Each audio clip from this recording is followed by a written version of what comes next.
La segunda semana progresamos una relación 2-1 y ya empezó a presentar registros de cetonemia que consideramos dentro del tratamiento entre 1,8 y 3,9, 3 milimoles por litro. Hicimos un mínimo ajuste en la semana 3, ajustamos en una relación 2,5-1, y lo que hacíamos era, a medida que iba cambiando la relación, cambiar el cuadro anterior que les acabo de mostrar para que todas las comidas den esta relación. La verdad es que el paciente adhirió sin ninguna complicación y presentó registros de entre 2,5 y 3,5 milimoles. Nos quedamos en esas relaciones el día de hoy, que seguimos en un ratio cetogénico 2,5, también por pedido de la madre. Como hay alimentos que no pueden combinar, a veces se le dificulta vehiculizar la cantidad de grasa, entonces si nosotros seguíamos aumentando la cantidad de grasa iba a ser bastante complicado el tratamiento. Como los registros de cetonas la verdad es que fueron muy buenos, no había motivo para querer seguir aumentando el ratio. En lo que tiene que ver con el control. Con lo que tiene que ver con el control de crisis, básicamente vemos reflejado lo que recién vimos en los trabajos que están publicados. Al principio hubo una respuesta muy óptima con un control de crisis mayor al 90%, obviamente que la conducta del equipo y de la familia fue continuar. A los 3 meses hubo una reducción en cuanto a este control, se hicieron algunos ajustes y definimos obviamente continuar porque el cambio desde el punto de vista cognitivo y de la conducta fue muy alentador, y a los 6 meses volvió a reducirse. ¿Qué tenemos que pensar en ese momento? Bueno, plantear continuamos o no. Sí, continuamos, hicimos ajustes. En este caso, incorporamos Ultiame como medicación, tratamiento nuevo, y la verdad que el paciente logró controlar más del 90% de sus episodios, hoy está muy bien, no quieren dejar la dieta porque se sienten muy cómodos, y obviamente está actuando la dieta en sinergismo con el resto de los fármacos antiepilépticos. Bueno, si revisamos nuevamente esta indicación, que sería una indicación de primera línea para la dieta cetogénica, notamos que la efectividad dada por la selección del paciente fue la correcta, notamos que pudimos definir un síndrome epiléptico específico, nuevamente el momento de inicio, piensen que el paciente recorrió un montón de esquemas de medicación antes de que se planteara el tema de la dieta cetogénica, vuelvo a destacar, ¿sí? Tiene que ser pensada antes y se puede utilizar varias veces, no es necesario sostener 30 años la dieta, uno la puede utilizar, resolver esa situación o ese síndrome epiléptico y volverla a reutilizar en otra etapa de la vida del paciente. Notamos una clara mejoría, obviamente esto se acompaña de la mejoría del síndrome epiléptico, y pudimos ver el sinergismo de acción con otros fármacos como el Ultiame. Respecto a lo que es la adherencia, planteamos desde el inicio y ya pensando todo en esa consulta predieta, realizar un tratamiento lo más individualizado posible, plantear la posibilidad del inicio ambulatorio. Los padres la verdad es que tenían mucho miedo a tener que internar al paciente para realizar la inducción a la dieta, entonces pensar y resolver con un inicio ambulatorio fue una buena decisión. Intentamos respetar su religión, sus tradiciones. Hubo una etapa muy importante de educación. A ver, considero que hubo una parte de educación previa en lo que fue para nosotras, para el equipo, en conocer realmente cuáles eran las características de este tipo de alimentación y ver cómo adaptarlas al tratamiento, y una etapa bastante intensa de educación para la familia para que puedan implementar el tratamiento. Esto también llevó, como ya nombré en el resto de los casos, a una comunicación permanente, sobre todo al inicio, en el primer mes de tratamiento, donde la familia entera, no solo el paciente, se va acomodando a la implementación del tratamiento. Y el último caso es un poco más corto y en realidad tiene que ver con un paciente con un glioblastoma multiforme, un tumor de alto crecimiento y una epilepsia focal sintomática refractaria. Bueno, acá no les puedo mostrar las recomendaciones del 2018 porque básicamente el glioblastoma es una nueva indicación, pero tal vez lo interesante es que ya podemos delinear los mecanismos de acción por los cuales la dieta cetogénica sería efectiva en estos pacientes. Este paciente en realidad ingresa a dieta por la epilepsia focal refractaria, es un paciente varón de 13 años con un diagnóstico de glioblastoma multiforme y esta epilepsia que se va a tornar refractaria posterior a la cirugía de su tumor. Con crisis diarias, con rescates muy frecuentes con benzodiazepinas y con estatus focales semanales que determinaban que el paciente termine internado. Entonces se deriva para iniciar fundamentalmente por la epilepsia la dieta cetogénica. Recordemos también que desde el punto de vista del glioblastoma multiforme, estas células dependen de la glucólisis anaeróbica para poder multiplicarse y sobrevivir, y carecen de flexibilidad genética y metabólica para utilizar los cuerpos cetónicos como fuente de energía. Entonces, eligiendo una dieta cetogénica, yo estaría creando un medio hostil para que el tumor pueda crecer.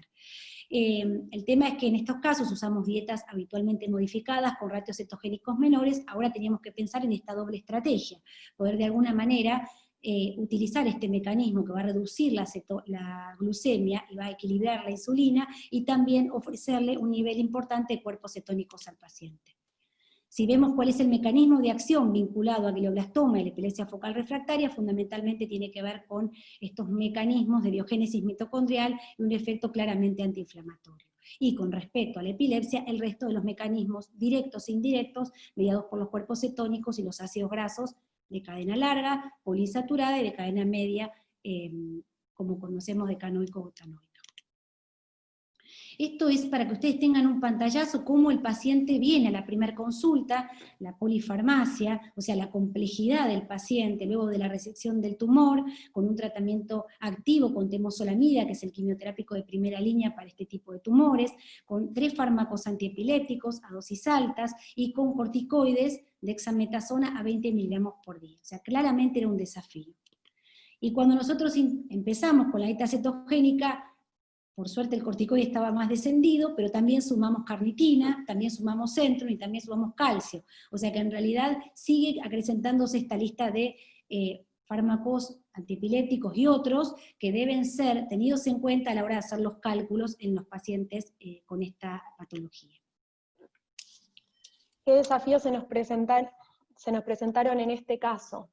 Bueno, debido al uso de corticoides, el paciente presentaba una polifagia muy importante. La mamá y el papá relataban que consumía aproximadamente 7, 8, hasta a veces 9 comidas al día, y cuando nosotras le planteamos las características más generales de la dieta cetogénica, el intentar realizar 4 comidas, se horrorizaron. Entonces era, bueno, ¿qué vamos a hacer al respecto? Otro desafío obviamente era modificar estos hábitos alimentarios, y que seguramente esa polifarmacia que tenía podía llegar a generar alguna complicación o que se demore, como en el primer caso, la entrada en cetosis. Entonces, ¿qué estrategias utilizamos para lograr la adherencia? Este paciente se alimenta vía oral. En la valoración nutricional previa al inicio de la dieta, tanto el peso como su talla son adecuados para la edad, y lo que hicimos fue pensar en qué tipo y qué características tenía que tener esta dieta para, dada la situación tan delicada que estaba viviendo la familia, intentar complejizar lo menos posible esta situación, sumado a que iniciábamos el tratamiento en plena pandemia.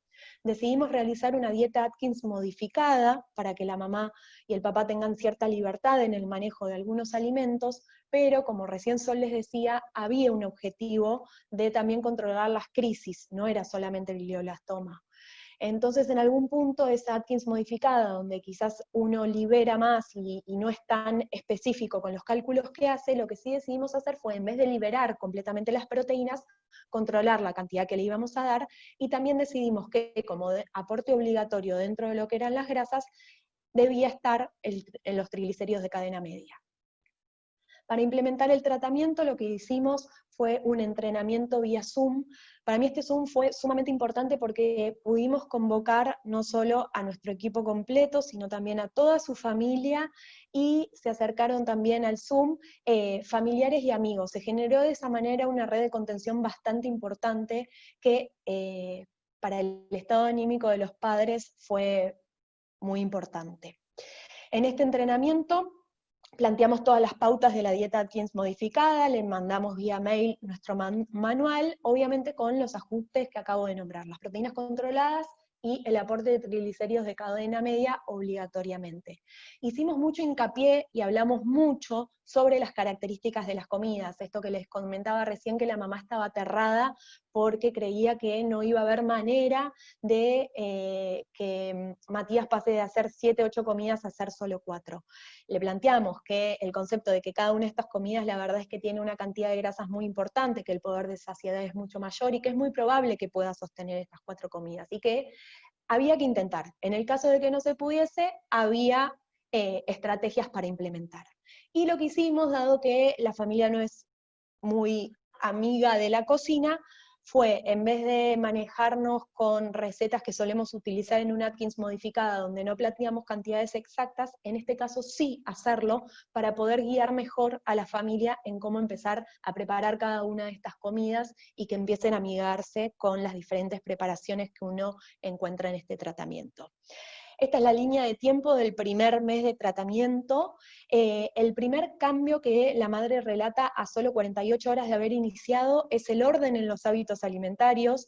Matías simplemente acomodó sus comidas al empezar a recibir mayor cantidad de grasa y logra realizar solo las 4 comidas principales: desayuno, almuerzo, merienda y cena, cubriendo la cantidad de calorías que necesita y manteniendo una relación cetogénica bastante interesante. Ya en la primera semana el promedio de los registros de cetonas nos daba 1,6, y la madre refiere que en 10 días solamente tuvo una crisis, cuando Sol les comentó recién que es un paciente que tenía crisis diarias.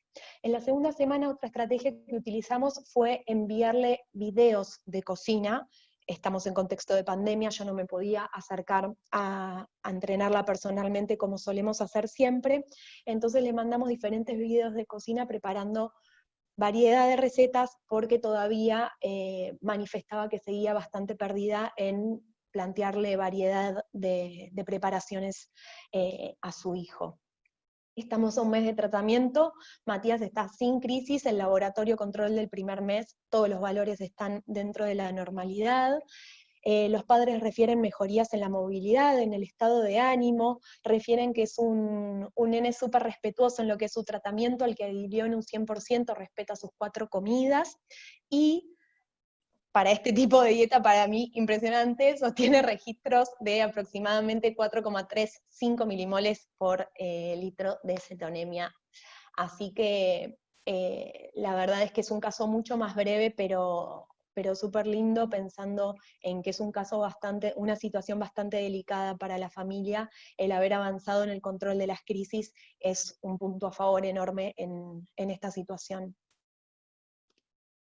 Bueno, básicamente, si hablamos de efectividad, vemos que la selección del paciente en este caso va a ser por su epilepsia refractaria, y se agrega el mecanismo coadyuvante, ¿sí? Recalcar que no es un mecanismo único, que el paciente tiene que sostener su tratamiento con su tratamiento oncológico, pero la dieta se suma para mejorar básicamente otros aspectos. Nuevamente el momento de inicio, recuerden que el paciente ingresa por epilepsia refractaria y no por su glioblastoma. Esto también es un factor clave a considerar, poder difundir que la dieta cetogénica puede ser un tratamiento coadyuvante, que los pacientes pueden tolerarla, que son dietas que son modificadas, que son dietas más flexibles, que son mejores al paladar, y que en realidad muchas veces consideramos que va a ser difícil, es mucho más fácil de lo que creemos. En lo que tiene que ver con la adherencia, los factores más claves fueron el entrenamiento vía Zoom, el poder haber convocado no solo a mamá y papá y quizás una persona más, que siempre son las que están presentes en los entrenamientos, el haber poder generado una red de contención con todo su núcleo ampliado a otros familiares y amigos, generó mucha más motivación en ambos padres. Lo que hicimos también fue contactarlos con historias similares, ¿sí? Unos meses antes habíamos iniciado un tratamiento con una paciente que también tiene un glioblastoma, y debido a la medicación también presentaba esta polifagia. Haberla puesto en contacto con la madre y que vea que realmente iban, una vez que se implementa la dieta, ordenando los hábitos alimentarios, le dio cierta confianza a ambos padres como para poder arrancar el tratamiento y creer que realmente lo iban a poder sostener, sumado a, en este caso, ofrecer las fórmulas comerciales, la variedad de recetas que se pueden preparar con ellas, también sumó, pensando en que en ese sentido estaban con ideas bastante acotadas de qué preparaciones brindarle a Matías. Y la verdad es que adhirió en un 100%, come de todo, prueba todo lo nuevo que se le ofrece, así que en ese caso el uso de las fórmulas también sirvió.